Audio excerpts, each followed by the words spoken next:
have you guys noticed that our very first videos the color is like totally off? We so did not know what we were doing. It's almost like we get better at stuff as we go along, and you gain experience, you gain knowledge. We were also doing, hi, I'm Anna, and I'm Brian, and we are Those Annoying Vegans. You know why? Because I remember the very, very, very first video. We shot it, and the next day I was like, you know, it felt so low energy. It felt really, really boring. And so we decided to up the energy. If I may, you're a little bit of a pendulum in terms of your emotional, like how you feel about things.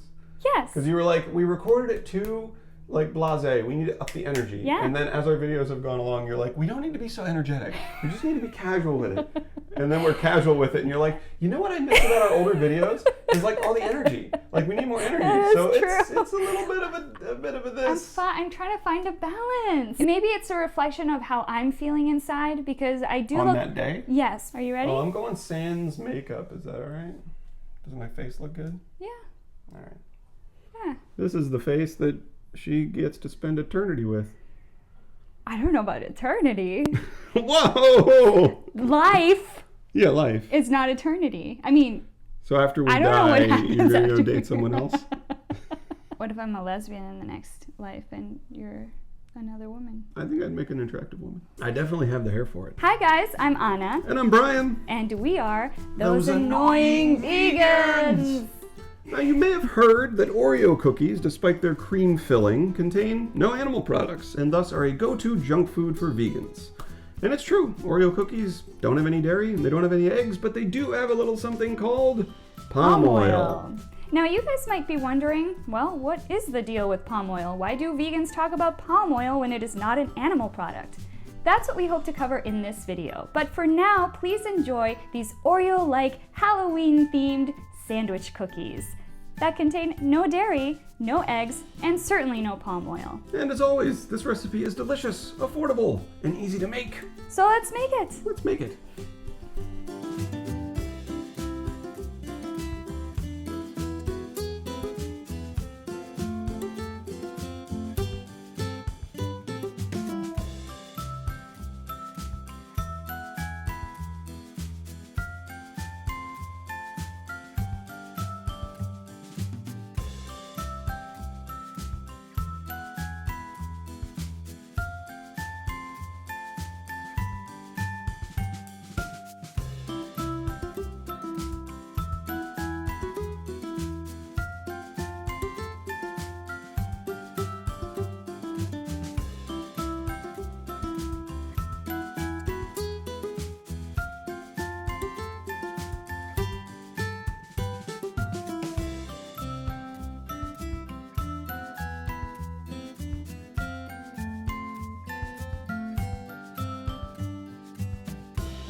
Look!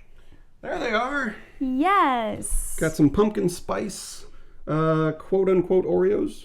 We don't want to get sued. So these are our Schmoreos.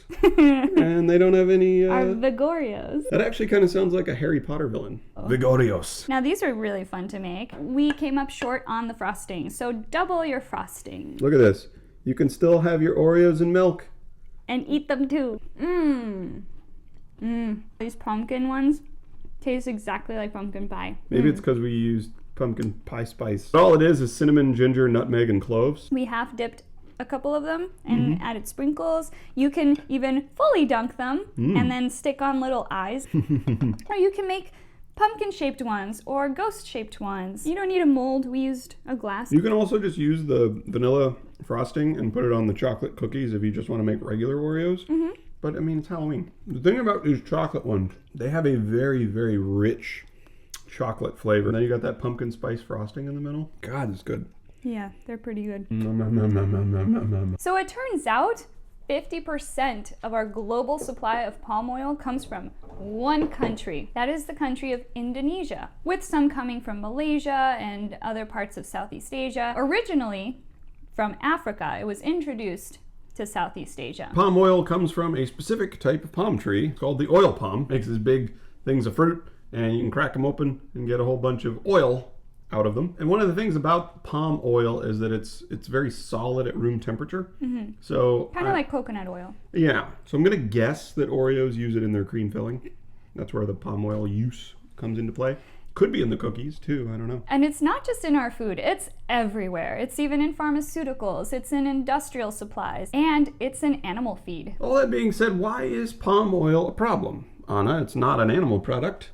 So what's the big deal? Well, the problem is it is causing such an enormous amount of destruction to the environment and to the animals, to the people, that we've adopted it as a vegan issue. Problem number one with palm oil is that it requires a lot of land to be harvested, and that means a lot of land needs to be cleared. Between 2000 and 2012, 840,000 hectares of land per year were cleared in Indonesia alone. That's 6 million hectares total. So you guys get an idea of what a hectare is. A hectare is almost 2 football fields. Now imagine 6 million 12 million football fields of rainforest that has been cleared. The destruction has been so massive that a study released a few days ago claims that Indonesia's rising temperatures are a cause of the land degradation from the palm oil production. They calculated that cleared land is 10 degrees Celsius warmer than rainforest land. When you burn land to make room for palm oil plantations, you lose a large amount of carbon that's in the soil, because organic matter that's been building up in the soil for millions of years is now allowed to decompose all at once. And I don't know if you heard, but rainforests, super important. It's kind of akin to how in Brazil they clear a lot of rainforest to make room for cattle. They're doing the same thing in Southeast Asia to make room for palm oil. Except to a greater degree than Brazil. And when you burn things down, that releases a lot of smoke. And there's so much burning of land in Southeast Asia to make room for palm oil plantations that you can actually see it from space. And it causes cardiovascular and respiratory problems for people that are miles away. The massive amount of land clearing accounts for 10 to 20% of global gas emissions. That is the second largest source in the world. Second only to animal agriculture. Not to mention all the poor animals. 60% of Indonesia's species are endemic to the region. Endemic means they only exist in Indonesia. We have the orangutan, the Sumatran tiger, the Sumatran rhino, and many other species. And once they're gone, they're gone. Forever. Because of all of this impact, Southeast Asia is labeled a biodiversity hotspot, which means it is in big trouble. Not to mention all the pollutants and fertilizers going into the production of palm oil, affecting the ecosystems and the workers themselves. Yeah, there are major human rights issues at play with palm oil too, because someone has to go into the palm oil plantation and gather the palm oil and process the palm oil, and those people usually are not treated very well. No. And they're not paid very well. And the conflict between these large corporations and the indigenous people often results in a major abuse of human rights. It's almost like we don't value the labor of workers and we simply demand for food to be on the grocery store shelves at all times for as cheap as possible, and we don't really think about where it comes from. So we're asking you to think about where it comes from. That's what you can do. And unfortunately, palm oil comes in the guise of many, many labels we've learned. Yes, over 200 different names, I believe it has. Yeah, a bit too many to keep track of, which is why it is so important to continue fighting for transparency on our ingredient labels. Do the best you can do. You know, if you recognize one of the names, don't buy it. It usually takes a long time to pass stricter laws, longer than it might take to reduce the demand for these products. We have so much power. If we just stopped buying Oreos until Nabisco made a palm oil-free Oreo, they'd listen pretty quick. That's what businesses aren't in the market for, is losing money. And guess what? You have the money. Send your message where you want to send it. And there's basically two places that you will encounter palm oil in your day-to-day life. Number one is going to be processed foods, which we advocate you reduce your consumption of anyway. And number two would be soaps. They use a lot of palm oil in soap, but there are plenty of vegan soaps out there. In fact, you can check out Sadistic Pleasures. We did an unboxing for our friend Jana's company, and she makes a whole slew of vegan beauty products that are all palm oil free. See? That's how you know you don't need palm oil, when the opposite product exists. So if you would like your hair to look like this, if your face to look like this, and your beard to look like this, you might want to check out sadisticpleasures.com and use our promo code to save 10% on your first purchase. Now, I'm not saying that if you use Jana's pomade, you're going to have amazing hair like me. I'm not saying that. What I am saying is give it a try, because it's worth a shot. I'm going to go the full Steve Harrington from Stranger Things. Oh, yeah. I think I'm gonna have it be very, very big. Yeah. Very 80s. Now, there are companies who claim to use sustainable sources of palm oil. We would just rather not have to check every single time, so it's just easier to just get palm oil free products. Yeah, that's why we use Miyoko's vegan butter, because it's palm oil free. Now, we're not saying that if you don't have access to Miyoko's vegan butter, don't go ahead and use Earth Balance vegan butter. You do the best that you can do. Palm oil is also just another processed oil. And though this recipe may not be the best example of health food, you should reduce your intake of processed oils anyway. All in all, this video is to further inform you. We are also learning all the time. It's a good thing to take in new information and do the best we can do with the new information. And no, palm oil is not an animal product, but in order to get palm oil, it does affect animals in the rainforest, it does affect human beings, and it does affect our planet as a whole. So it's best to reduce. Now for some vegan news! Yay! Up first, Welsh farmers are starting to get a little worried about this growing trend called veganism because they sell cow milk, and vegans buy zero cow milk. What I found interesting about this particular news story was that 3.25% of the UK identifies as vegetarian, and the vegan numbers, they keep growing. So it doesn't really take a whole lot of people to go vegan to start worrying the meat and the dairy and the egg industries. And we get it. We know that a lot of these farmers have had these farms for generations, and switching over to a different product might not be the easiest thing to do, but it is probably the most financially sound given all the changes that are happening. If you're a business and you want to sell a product, I would imagine you would want to go with what will sell. They think there's a huge misconception about the dairy industry, and they're like, we need to get out there and promote it more and talk about it more. Yeah. When really, it doesn't matter how humane your industry is, the fact of the matter is that milk is not going to the babies. Where do the male calves go? We've talked about this before. Where do the female calves go? At the end of the day, it's also still cow breast milk. We're the only species on the earth that drinks the milk of another species.